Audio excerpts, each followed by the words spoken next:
The Indiana University Board of Trustees passed a policy Monday that changes the rules for expressive activities across all IU campuses. It's been rewritten after feedback, but as Ethan Sandwise reports, the community is still split on whether it protects speech or keeps people safe.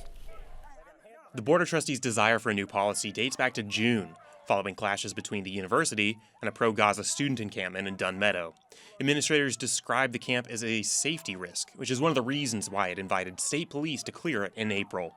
Administrators believe camping isn't a protected form of speech, and the new policy reflects that.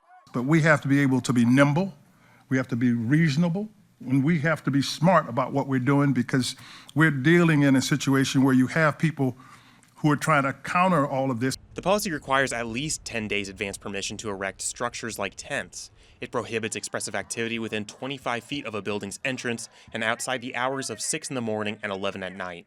Several trustees tried without success to soften the policy.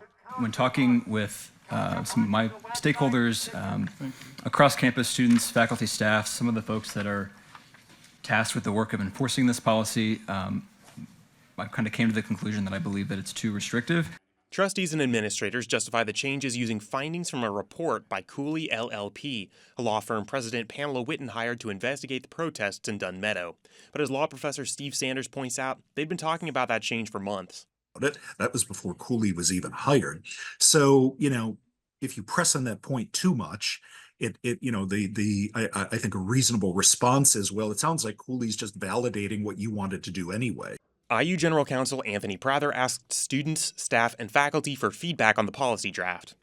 He said his office received over 200 pages of input, and it released a toned-down version last Friday.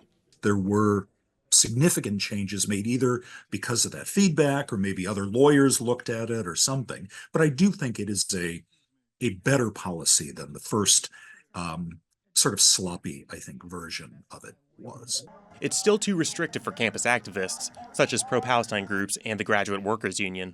I mean, it's not just inconvenient. I think it's made so that the people who our action is directed towards can bury their heads in the sand. They don't have to listen to it because it's not right there.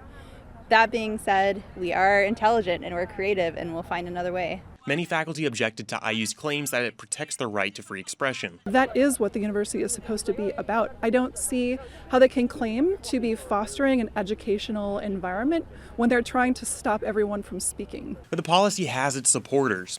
IU faculty and staff for Israel released a statement this week in favor of the rules and the process by which they were created. The expressive activity policy is a first step to creating a new framework that will allow lawful protest, but prevent lawless protest. Linkowski says that establishing clear and consistent rules will prevent haphazard enforcement of IU policy and ultimately ensure more orderly and respectful speech. That will give us a much better way to govern ourselves and to allow as much permitted expressive activity on campus as possible. The new policy went into effect Thursday.